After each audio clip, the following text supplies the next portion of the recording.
Assalamualaikum warahmatullahi wabarakatuh. Saya Najwa Najamuddin dengan NIM 23212218. Saya Rahma Ainunisa Agustia dengan NIM 23212238. Saya Nur Irma Amelia dengan NIM 23212227. Pernah gak sih kalian kepikiran gimana ulama terdahulu menafsirkan ayat Al-Quran? Yang pasti sih bukan dengan logika semata, tapi dengan riwayat-riwayat yang kuat dan sanad yang bersambung. Nah, dalam video ini kita akan menyelami salah satu metode paling otentik dalam memahami wahyu, metode yang diwariskan langsung dari generasi terbaik umat ini. Yuk kita pelajari bersama bagaimana tafsir bil ma'sur membimbing kita memahami pesan ilahi dengan cara yang mereka pahami.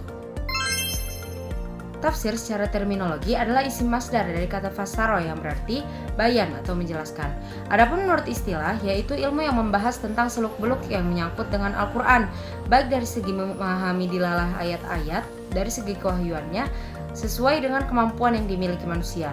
Kata al-ma'thur adalah isim maf'ul yang secara etimologis berarti menyebutkan atau mengutipkan.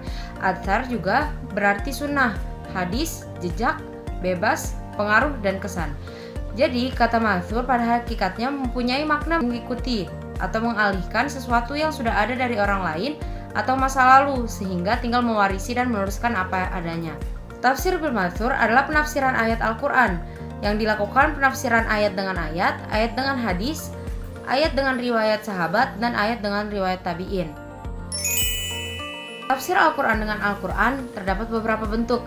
Ada yang dalam bentuk menafsirkan bagian kata tertentu dengan bagian kata lainnya dalam ayat dan surah yang sama. Ada yang dalam bentuk penafsiran ayat yang satu dengan ayat yang lain dalam surah yang sama. Dan ada pula dalam bentuk menafsirkan ayat yang satu dengan ayat yang lain dalam surah yang berbeda.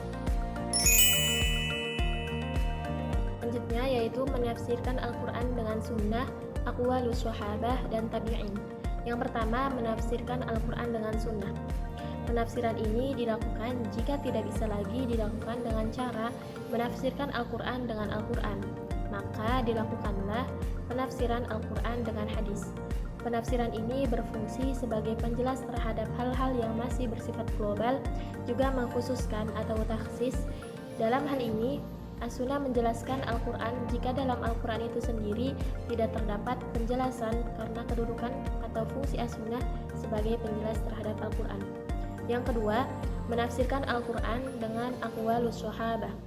Tafsir Al-Quran dengan qaul sahabat adalah setiap penjelasan atau keterangan yang disampaikan oleh sahabat atau orang yang pernah bertemu dengan Nabi Muhammad SAW tentang Al-Quran, baik berupa penjelasan tentang makna kata, asbabun nuzul yang terdiri dari konteks historisnya maupun sebab turunnya, makna yang masih mujmal, serta semua makna-makna yang terdapat dalam Al-Quran yang meliputi penjelasan tentang fikih, akidah, ibadah, dan segala aturan-aturan yang berhubungan dengan kehidupan manusia. Yang ketiga, yaitu menafsirkan Al-Quran dengan riwayat tabi'in. Pada hakikatnya, para tabi'in menerima sejumlah ilmu dari para sahabat, terutama setelah daerah Islam semakin bertambah luas. Mereka menyebar ke berbagai daerah Islam untuk menyiarkan ilmu pengetahuan. Dalam bidang ilmu tafsir, mereka dibagi atas 3 kelompok, yaitu Mekah, Madinah, dan Irak. Dari ketiga kelompok tersebut, kelompok Mekahlah yang dianggap paling memahami tafsir, karena mereka adalah murid Ibnu Abbas.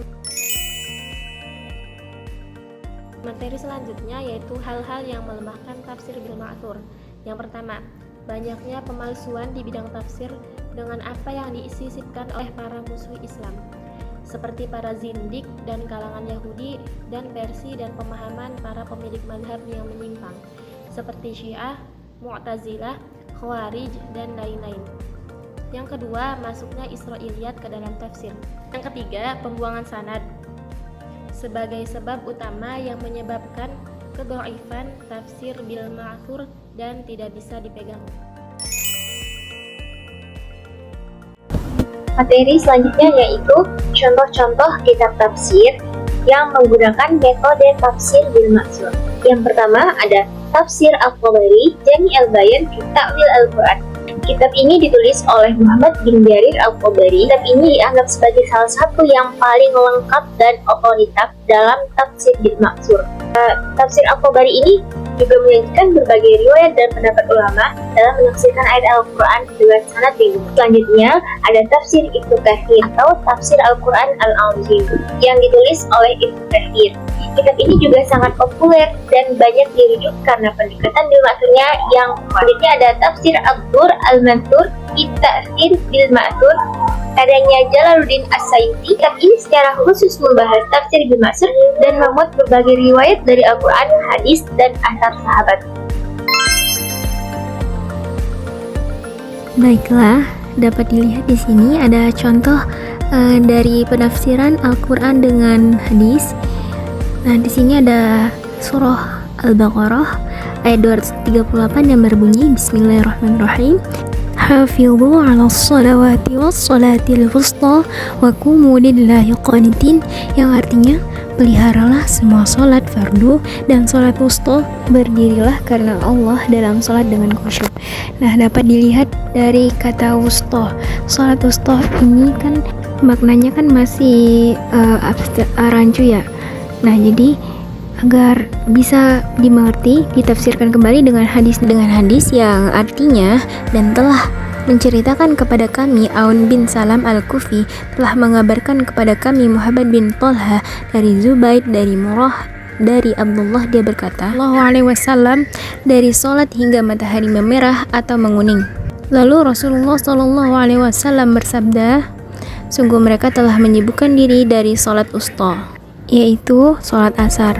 Nah, seperti itu kira-kira contohnya teman-teman, suatu ayat yang ditafsirkan kembali dengan hadis agar mempermudah memahaminya.